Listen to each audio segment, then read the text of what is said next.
నమస్తే, welcome to prime time. నేను రాజేశ్వరి. గన్నవరం మాజీ ఎమ్మెల్యే వల్లభనేని వంశీ అరెస్ట్ అయ్యారు. హైదరాబాద్లో ఆయన్ను ఏపీ పోలీసులు అరెస్ట్ చేశారు. కిడ్నాప్, దాడి, ఎస్సీ/ఎస్టీ అట్రాసిటీ కేసులో వంశీని అరెస్ట్ చేశారు. ప్రధానంగా గన్నవరం టీడీపీ ఆఫీస్పై దాడి కేసులో వంశీని అదుపులోకి తీసుకున్నారు. టీడీపీ ఆఫీసులో పనిచేస్తున్న కంప్యూటర్ ఆపరేటర్ను బెదిరించి దాడి చేసిన కేసులో వంశీని అరెస్ట్ చేసినట్టుగా పోలీసులు తెలిపారు.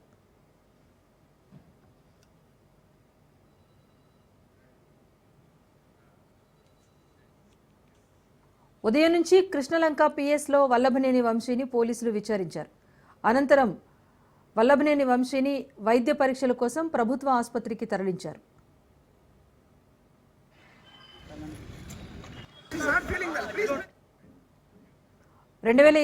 ఫిబ్రవరి 20న గన్నవరం టీడీపీ ఆఫీస్పై దాడి జరిగింది. నాటి ఘటనపై టీడీపీ ఆఫీసులో పనిచేస్తున్న కంప్యూటర్ ఆపరేటర్ సత్యవర్ధన్ పోలీసులకు ఫిర్యాదు చేశారు. అయితే 2 రోజుల క్రితం సడన్ గా కేసు వెనక్కి తీసుకున్నారు సత్యవర్ధన్. వంశీ బెదిరింపులతోనే కేసు వెనక్కి తీసుకున్నట్టుగా ఆరోపణలు వెల్లువెత్తున్నాయి. అటు సత్యవర్ధన్ తల్లి ఇచ్చిన ఫిర్యాదుతో పటమట పోలీసులు విచారణ జరుపుతున్నారు.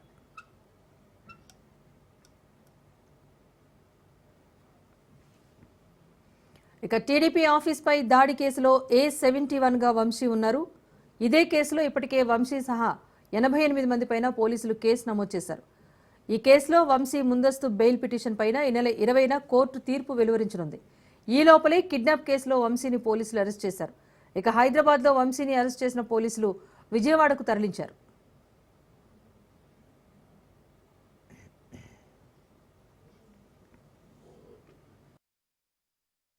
దేశ చరిత్రలో ఎప్పుడూ ఒక రాజకీయ పార్టీ ఆఫీస్ మీద ఇంకొక రాజకీయ పార్టీ వచ్చి దాడి చేయడం అనేది ఎప్పుడు చూడలేదు.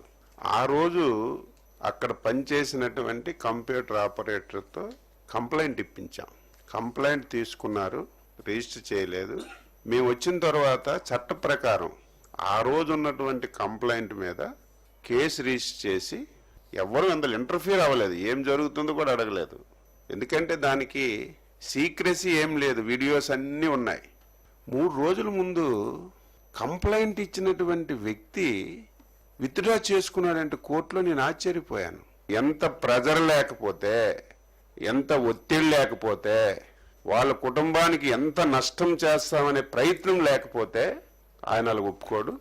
నేను మార్నింగే చూశాను, వాళ్ళ తల్లిదండ్రులు వాళ్ళు కంప్లైంట్ ఇచ్చారని. ఇది సీరియస్గా తీసుకోవాల్సిన ఇష్యూ కాబట్టి పోలీసులు వాళ్ళ పని వాళ్ళు చేసి అరెస్ట్ చేశారు. దీన్ని భూతద్దంలో చూడవలసిన అవసరం లేదు. మేము నిన్నే అధికారంలో లేవు, వచ్చి 8 మాసాలు కంప్లీట్ అయింది. మా కోపము, కక్ష, వెంటనే మేము దాడికి ప్రతిదాడి చెయ్యాలంటే 8 మాసాల సమయం మాకు అవసరం లేదు.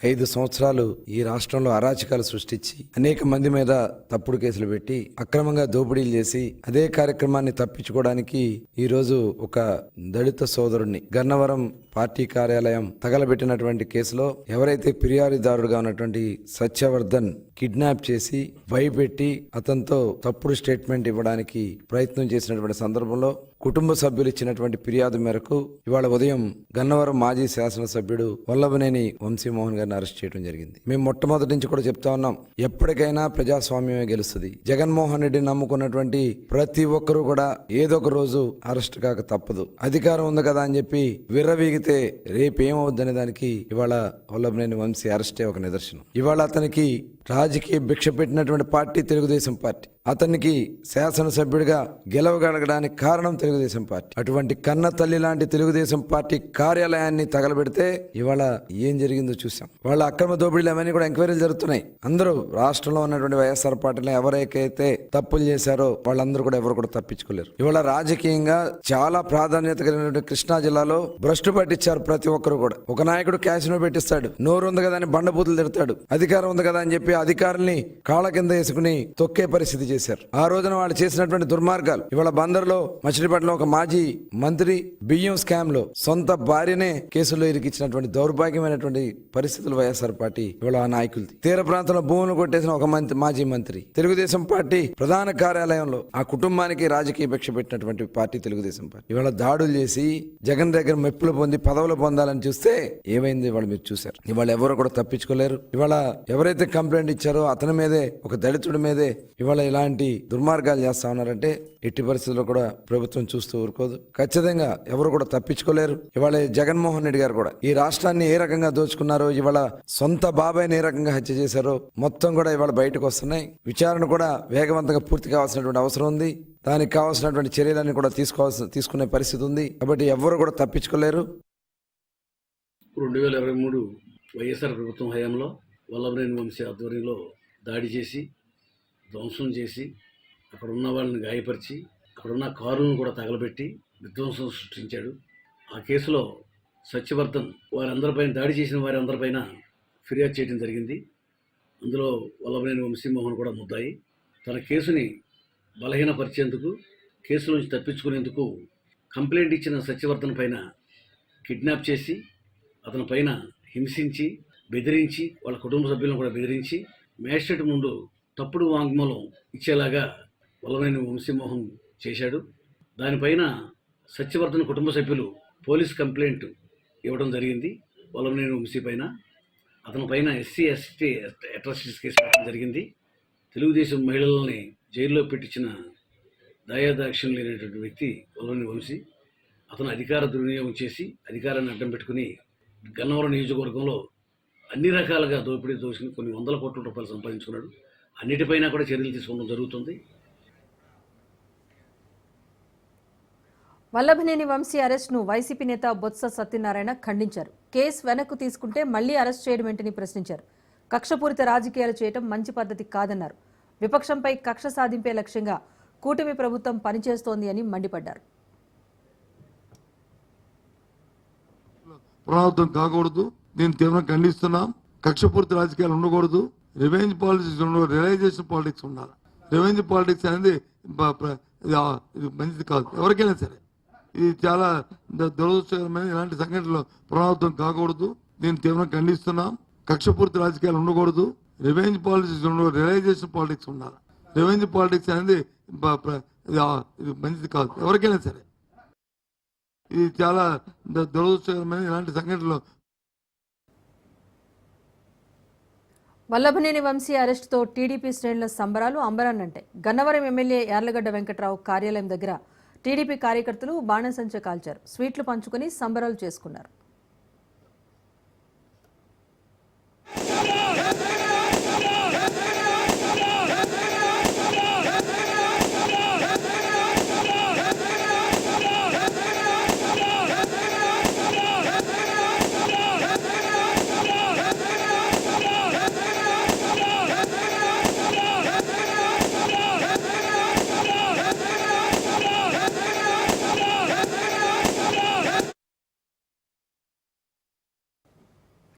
రాజ్ న్యూస్ కథనం కేటుగాళ్లలో వణుకు పుట్టించింది. అధికారులను అప్రమత్తం చేసింది. అక్రమార్కుల గుండెల్లో గుబులు రేపింది.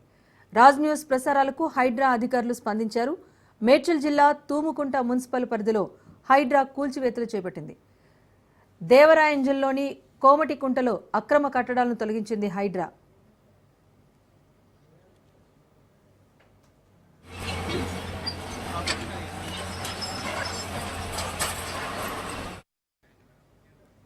మేడ్చల్ జిల్లా తూముకుంట మున్సిపాలిటీ పరిధిలోని భూబకాసురులు రెచ్చిపోయారు.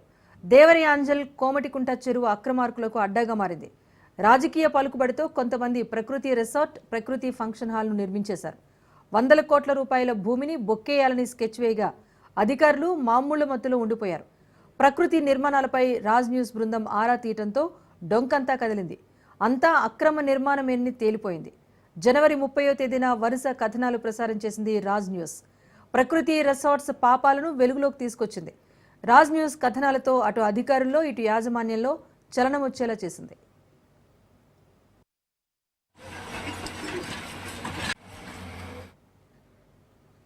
ప్రకృతి రిసార్ట్ భూ మాయాజాలంపై రాజ్ న్యూస్కు సమాచారం వచ్చింది. దీంతో మా నిఘా టీం క్షుణ్ణంగా అధ్యయనం చేసింది. నిజాలను వెలుగులోకి తెచ్చేందుకు ప్రయత్నించింది. ప్రభుత్వ పరిధిలోని కోమటికుంట చెరువును కబ్జా చేసి ప్రకృతి రిసార్ట్తో పాటు దాని పక్కన ఫంక్షన్ హాల్ను FTLలో నిర్మించిన మాట వాస్తవమేనని స్థానిక అధికారులు ధృవీకరించారు. అయితే చట్టాల్లోని లొసుగులను చుట్టంగా మార్చుకున్నారు కేటుగాళ్లు. ప్రకృతి రిసార్ట్స్ యాజమాన్యం హైకోర్టు ద్వారా నెల రోజుల టైం తీసుకుంది. ప్రజా గొంతుక రాజ్ న్యూస్ కథనాలు అక్రమార్కుల గుండెల్లో రైళ్లు పరిగెత్తించేలా చేశాయి.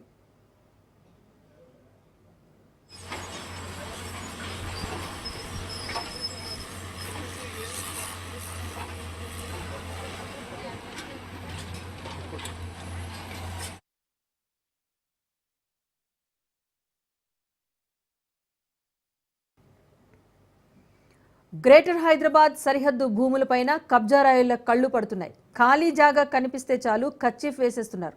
ఇష్టారాజ్యంగా భూములను దోచేస్తున్నారు. చెరువులు కనిపిస్తే చాలు అటు ఇటు భూమిని కొట్టేస్తూ రియల్టర్ల అవతారం ఎత్తేస్తున్నారు. హైదరాబాద్ శివారు భూమిలో ఎఫ్టీఎల్ స్థలంలోనే భవనాలు నిర్మిస్తూ ఉంటే అధికారులు చోద్యం చూస్తున్నారు. రిసార్ట్ ఫంక్షన్ హాల్ నిర్మించి కోట్ల రూపాయల స్థలం హామ్ఫట్ చేయాలని చూస్తూ ఉంటే ఆఫీసర్లు తూతూ మంత్రంగా నోటీసులు ఇచ్చి కేసులు నమోదు చేశామంటూ తప్పించుకుంటున్నారు. అక్రమార్కులపై రాజ్ న్యూస్ నిఘా నేత్రం పెట్టింది. ప్రభుత్వ ఆస్తుల పరిరక్షణ కోసం ఎంతకైనా వెళ్లేందుకు మా బృందం సిద్ధంగా ఉంది.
హైదరాబాద్లోని గచ్చిబౌలిలో మైక్రోసాఫ్ట్ కొత్త క్యాంపస్ను సీఎం రేవంత్ రెడ్డి ప్రారంభించారు. కార్యక్రమంలో మంత్రి శ్రీధర్ బాబు, పలువురు ప్రజాప్రతినిధులు పాల్గొన్నారు.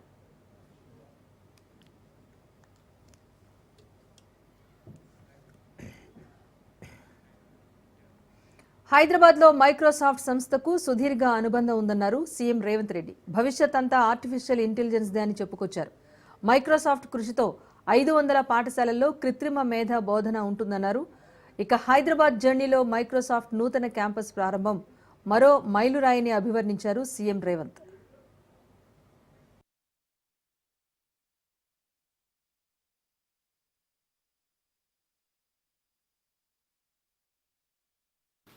I congratulate you as we stand at the new Microsoft facility built in 1.1 million square feet in Hyderabad. It's a milestone in the journey of Microsoft of Hyderabad. Microsoft and Hyderabad have a long partnership. Microsoft India recently celebrated 25 years journey. You have created global innovation and impact from Hyderabad. I'm happy to share that this new facility and expansion by Microsoft will generate thousands of high-value jobs, empowering our youth. AI is the future. Microsoft and State Government of Telangana are now partners to launch Advantage Telangana, which includes AI Foundations Academy. With this partnership, Telangana and Microsoft will introduce AI education to 500 government schools and also use AI for governance and public services. This investment will also strengthen our startup ecosystem and give access to mentorship, AI tools and global network. I say with pride that Microsoft will establish an AI center of excellence in collaboration with my government. This center will develop cloud-based AI infrastructure, including an AI knowledge hub. I thank the leadership team of Microsoft for their continued trust in Telangana. Your commitment to innovation matches our vision, Telangana Rising. Together, we will script a great success story. Thank you, one and all. పెట్టుబడులకు హైదరాబాద్ గమ్యస్థానం అన్నారు మంత్రి Sridhar Babu. Microsoft కొత్త క్యాంపస్ను ప్రారంభించడం సంతోషంగా ఉందన్నారు. తమపై నమ్మకం ఉంచిన మైక్రోసాఫ్ట్ ప్రతినిధులకు ధన్యవాదాలు తెలిపారు. హైదరాబాద్ అనేది విశ్వనగరం అని చెప్పిన మంత్రి శ్రీధర్ బాబు తెలంగాణ డిజిటల్ లైఫ్లో మైక్రోసాఫ్ట్ కీలక పాత్ర పోషిస్తుందన్నారు. Goal. That is the vision of our Chief Minister, Mr. Revanth Reddy, and leading skill development initiatives within and beyond the government. This will definitely power AI innovation, next generation data centers, and our upcoming exclusive AI city, strengthening our Hyderabad position as a global tech hub. It will also improve our digital governance, ensuring that technology benefits every part of Telangana and the nation. We are committed for 100% digital connectivity, connecting over 9 million households in the next 5 years, creating opportunities for all through our last mile fiber connectivity. The vision is already attracting global investors. R&B శాఖ pre budget సమావేశం నిర్వహించింది. భేటీలో deputy CM Bhatti Vikramarka, మంత్రి కోమటిరెడ్డి వెంకటరెడ్డి పాల్గొన్నారు. Regional ring road నిర్మాణ పనులను వేగవంతం చేయాలని అధికారులను ఆదేశించారు. Regional ring road DPR, 3D డిజైన్లు వంటి పనులు వేగవంతం చేయాలని, నిధుల కొరత లేదని తెలిపారు. ఎంత వేగంగా పనులు చేపడితే అంత వేగంగా నిధులు మంజూరు చేస్తామని డిప్యూటీ సీఎం భట్టి విక్రమార్క అధికారులకు భరోసా ఇచ్చారు.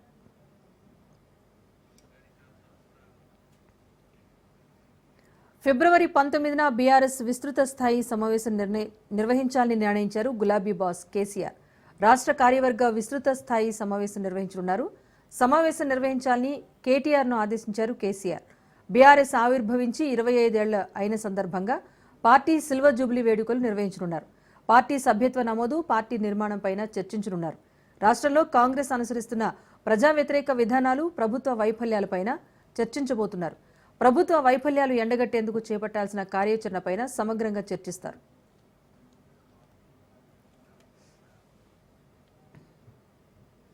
మతపరమైన రిజర్వేషన్లకు బీజేపీ వ్యతిరేకమన్నారు కేంద్ర మంత్రి బండి సంజయ్. బీసీ జాబితాలో ముస్లింలను చేర్పిస్తే ఆమోదించే ప్రసక్తే లేదన్నారు.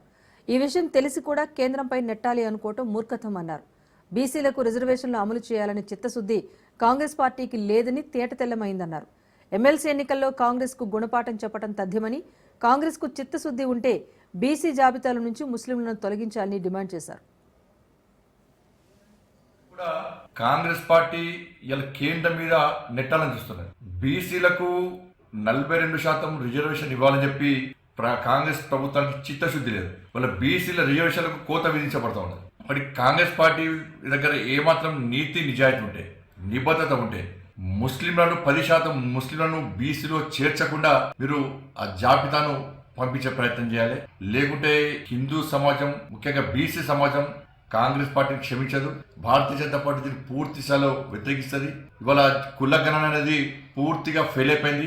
ఒకవైపు సాక్షాత్తు ఉప ముఖ్యమంత్రి ఏమో ఫెయిల్ అయిపోయింది, మేము మళ్ళీ నిర్వహిస్తున్నాం అంటున్నారు. కాంగ్రెస్ పార్టీ ఎంపీలేమో బ్రహ్మాండంగా చేస్తాము, రాహుల్ గాంధీ కోరిక తీర్చామని చెప్పి వాళ్ళు ఢిల్లీలో చెప్తున్నారు. ఈ రీసర్వే అయింది, పూర్తి చేయడమైంది. కాబట్టి ఇలా 3,90,00,000 ఆధార్ కార్డులే జారీ చేయడం జరిగింది. దానికి 10% రేషియో ప్రకారం ఇలా 4,30,00,000 మంది జనాభా తెలంగాణ రాష్ట్రంలో ఉన్నట్టు. పింక్ బుక్ లో అన్నీ రాసుకుంటున్నాం, అధికారంలోకి వచ్చిన వెంటనే అంతకంతా చెల్లిస్తామంటూ బీఆర్ఎస్ ఎమ్మెల్సీ కవిత చేసిన కామెంట్స్ సంచలనం రేపుతున్నాయి. లెక్కలు ఎలా రాయాలో తెలుసు, మీ లెక్కలు ఎలా తీయాలో తెలుసు అంటూ వ్యాఖ్యానించారు. కాంగ్రెస్ ప్రభుత్వం కక్షపూరితంగా వ్యవహరిస్తోందని మండిపడ్డారు. రైతు డిక్లరేషన్పై నిలదీస్తారని రాహుల్ గాంధీ వరంగల్ పర్యటనను రద్దు చేసుకున్నారన్నారు. ఎటుపోతుంది అన్నటువంటి ఒక ఆలోచన ఉండాలి. ఇక్కడ ఉద్యమం ప్రారంభమైంది, గోదావరి నీళ్ళ గురించి మాట్లాడుతున్నారని చెప్పి వచ్చి ఒక ఫౌండేషన్ స్టోన్ వేసిపోతే అది మళ్ళీ ఎన్నో ఏండ్లకు కానీ కేసీఆర్ గారు తెలంగాణ రాష్ట్రం ఏర్పడ్డ తర్వాత దానికి వాటర్ సోర్స్ ఐడెంటిఫై చేసి, ఇందాక పెద్దన్న చెప్పినట్టు సమ్మక్క సారక్క బ్యారేజ్ నిర్మాణం దాదాపుగా 90% పూర్తయింది చేసి ఇప్పుడు నీళ్ళు ఇచ్చేటటువంటి పరిస్థితికి వచ్చింది. 95% మనం సమ్మక్క సారలక్క బ్యారేజ్ పనులు పూర్తి చేసుకున్నాం. ఆ మిగతా 5% పనులు చేయలేని చేతగాని దద్దమ్మ ప్రభుత్వం కాంగ్రెస్ ప్రభుత్వం అని నేను జనగామ జిల్లా ప్రజలందరూ కూడా గుర్తు చేస్తా ఉన్నా. మీరు పార్టీ మారినరు, అక్కడ ఉన్నారు, ఇప్పుడు ఉన్నప్పుడు కనీసం ప్రజలకు పనికొచ్చే పనన్నా చేయండి. ఈ బ్యారేజ్ ఫినిష్ చేయండి. ఇంతకుముందు రాజాన్న గారు ఛాలెంజ్ చేసినట్టు పోయి ఏం లాభం, 1 సంవత్సరం నుంచి 1 రూపాయి లేకపోతే ఏం లాభం ఉంటుంది. ఏదైతే మహిళలకు రాష్ట్రంలో కుల గణనపై రీసర్వే చేయడం మంచి పరిణామం అన్నారు సిపిఐ జాతీయ కార్యవర్గ సభ్యులు చాడ వెంకటరెడ్డి. సర్వేలో పాల్గొనని వారంతా నమోదు చేయించుకోవాలని సూచించారు. కులగణన సర్వే పూర్తయిన తర్వాత జనాభా ప్రాతిపదికన రిజర్వేషన్లు కల్పించాలన్నారు. పార్టీ ఫిరాయింపులను నిరోధించేందుకు పటిష్టమైన చట్టం రావాలన్నారు. ఎన్నికల్లో ఉచిత హామీలు మంచిది కాదని, లబ్ధి కోసమే ఉచితాల హామీ ఇస్తున్నారు, తర్వాత అమలు చేయటం లేదని అన్నారు. భావిస్తున్నాం, ఎందుకంటే ఆశించదగ్గ పరిణామం. ప్రజలందరిలో చర్చ ఉన్నది. ఇది అది సర్వే పూర్తి కాలేదని భావన. ఈ సర్వే ఇంకా అవకాశం తప్పేళ్ళందరూ బలి తెచ్చుకొని ఇప్పుడు వాళ్ళ పేరు నమోదు చేసుకుని అంటున్నాను, మంచిదే. అయితే మేము చెప్పేది ఏంటంటే ఈ రీసర్వే ద్వారా ఎవరైతే సర్వేలో లేరో చేర్చుకోవడానికి సర్వేలో పాల్గొనలేదో వాళ్ళందరూ కూడా పాల్గొనాలని, దాని కులగణ జన లెక్కలన్నీ కరెక్ట్ కావాలని, బీసీలకు 40% ఏదైతే అన్నారో అది అమలు పరచాలని, ఇట్లాంటి అనేక అంశాల మీద కూడా రేపు తప్పనిసరిగా మా పార్టీ రాష్ట్ర కార్యవర్గ సమావేశాలు రేపే ఉన్నాయి. అందరూ పర్యాటక శాఖపై సచివాలయంలో సీఎం చంద్రబాబు సమీక్షా సమావేశం నిర్వహించారు. సమీక్షలో మంత్రి కందులు దుర్గేష్, అధికారులు పాల్గొన్నారు. పర్యాటక రంగానికి ఊతమిచ్చేలా పలు ప్రణాళికలపై సీఎం చర్చించారు. కేంద్ర పథకాల సమన్వయంతో పర్యాటక రంగం సాగాలని సీఎం ఆదేశాలు జారీ చేశారు.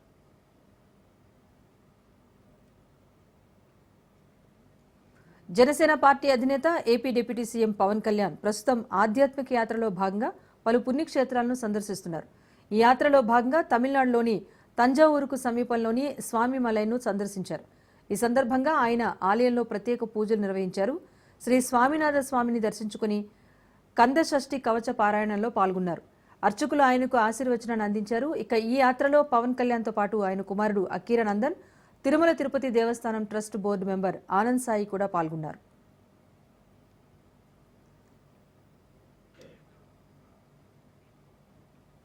తన మాజీ బాయ్ ఫ్రెండ్ రాజ్ తరుణ్ను క్షమాపణ కోరుతున్నాను అని తెలిపింది లావణ్య.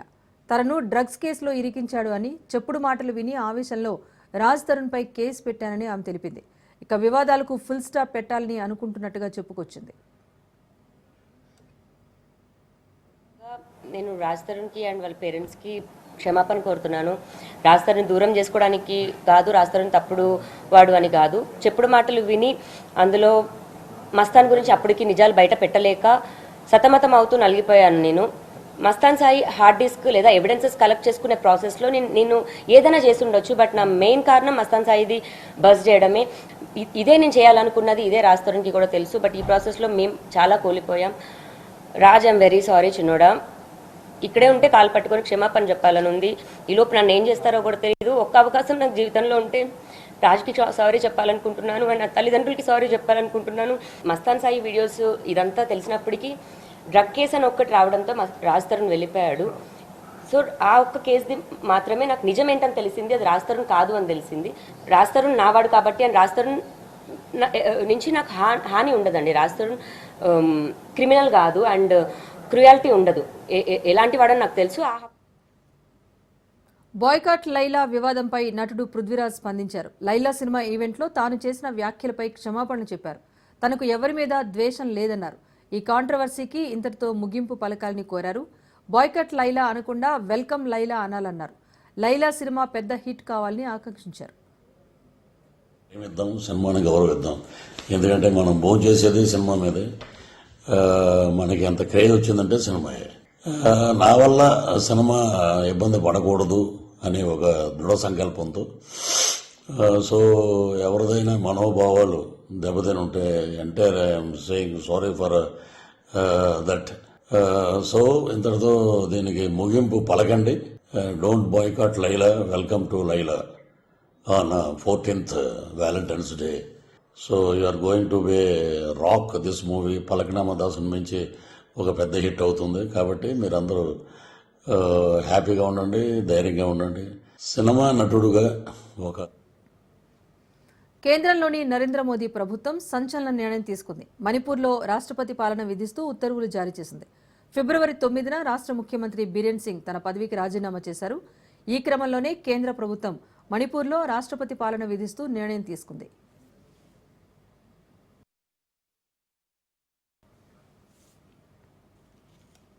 లోక్సభ ముందుకు ఆదాయ పన్ను కొత్త బిల్లు వచ్చింది. కేంద్ర ఆర్థిక శాఖ మంత్రి నిర్మలా సీతారామన్ దీన్ని సభలో ప్రవేశపెట్టారు. ఇప్పటి వరకు ఫైనాన్షియల్ ఇయర్, అసెస్మెంట్ ఇయర్ అనేవి ఉండగా ఇక నుంచి ట్యాక్స్ ఇయర్ అనే కాన్సెప్ట్ మాత్రమే ఉండనుంది. ఈ కొత్త బిల్ వచ్చే ఏడాది ఏప్రిల్ 1 నుంచి అమల్లోకి రానుంది. అటు వచ్చే నెల 10వ తేదీ వరకు లోక్సభను వాయిదా వేశారు.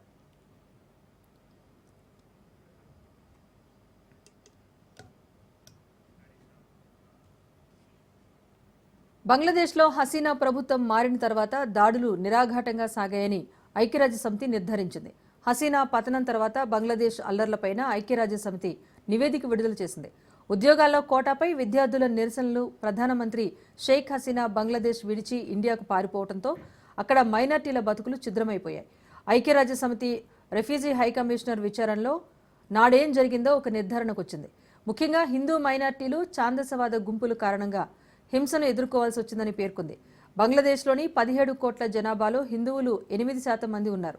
నాడు జరిగిన దాడుల్లో ఇళ్లను తగులబెట్టడం, ఆలయాల ధ్వంసం జరిగిందని ఐక్యరాజ్యసమితి మానవ హక్కుల హైకమిషనర్ కార్యాలయం నివేదికలో పేర్కొంది. హసీనా ప్రభుత్వం నియంత్రణ కోల్పోయాక చిట్టగాంగ్తో సహా రాజధాని ఢాకాతో పాటు పలు ప్రాంతాల్లో ఛాందసవాద మూకలు ప్రతీకార హత్యలు, హింసతో రెచ్చిపోయారని నివేదికలో అభిప్రాయపడింది. హసీనా అవామీ లీగ్కు చెందిన పార్టీ నేతలు, మద్దతుదారులు, సానుభూతిపరులు, కొంతమంది పోలీసులను సైతం టార్గెట్ చేశారని యుఎన్ ఏజెన్సీ తెలిపింది. హిందువులు టార్గెట్గా కొన్ని మూకలు సందర్భం వచ్చిన ప్రతిసారి రెచ్చిపోతూనే ఉన్నాయని తమ విచారణలో తేలినట్టుగా పేర్కొంది. దాడులతో అధికారులు అయోమయంలోకి వెళ్లిపోయారని, దేశవ్యాప్తంగా మానవ హక్కుల ఉల్లంఘన జరిగిందని నివేదిక వివరించింది. అయితే బంగ్లాదేశ్ అల్లర్లు, హిందువులపై దాడులపైన భారత్తో సహా ప్రస్తుత అమెరికా అధ్యక్షుడు డొనాల్డ్ ట్రంప్ సైతం అసహనం వ్యక్తం చేయడంతో యూనస్ ప్రభుత్వం ఐక్యరాజ్యసమితి రెఫ్యూజీ హైకమిషనర్తో విచారణ చేయించడంతో మొత్తం వ్యవహారం గుట్టురట్టయింది. గత ఏడాది డిసెంబర్లో యూనస్ పగ్గాలు చేపట్టాక 88 మతపరమైన హింసాత్మక కేసులను ఐక్యరాజ్యసమితి విభాగం గుర్తించింది. వారిలో ఎక్కువగా హిందువులే బలయ్యారని, అసలు దోషులను వదిలివేశారని విచారణలో పేర్కొంది. బంగ్లాదేశ్లో హిందువులతో సహా మైనార్టీల భద్రత గురించి భారత విదేశాంగ కార్యదర్శి విక్రమ్ మిస్త్రీ విచారణ వ్యక్తం చేసిన తర్వాత తాజా పరిణామాలు చోటు చేసుకున్నాయి. అప్పటి వరకు జరిగిన ఘటనలు కేవలం హిందువులను మాత్రమే దాడిగా చేసుకుని జరగలేదు అంటూ బంగ్లా సర్కార్ బుకాయించింది. మత విశ్వాసంతో సంబంధం లేదని నొక్కి చెప్పింది. గత ఏడాది బంగ్లాదేశ్లోని పూజారులు, దేవాలయాలపై జరిగిన దాడులు ప్రధాన అంశాలుగా మారాయి. గత నెలలో international society for Krishna consciousness ISKCON మాజీ ముఖ్యుడు చిన్మయ్ కృష్ణదాస్ అరెస్టు తర్వాత వివాదం మరింత రాజుకుంది. యుఎన్ నివేదిక ప్రకారం ఠాకూర్గావ్, లాల్మో నిర్హాట్, దినాజ్పూర్ వంటి గ్రామీణ ప్రాంతాలతో పాటు సిల్హెట్, ఖుల్నా, రంగ్పూర్ వంటి ఏరియాల్లోనూ హిందువులను అల్లరిమూకలు టార్గెట్ చేశాయి. ఈ మొత్తం వ్యవహారం తమ విచారణలో రుజువైందని ఐక్యరాజ్య సమితి పేర్కొంది. చట్టవిరుద్ధమైన దాడులు, హత్యలు, ఏకపక్ష అరెస్టులు, నిర్బంధం యూనస్ ప్రభుత్వంలో నిత్యకృత్యాలుగా మారాయంటూ నివేదిక పరోక్షంగా ప్రస్తావించింది. ఇది prime time news update. Stay with us.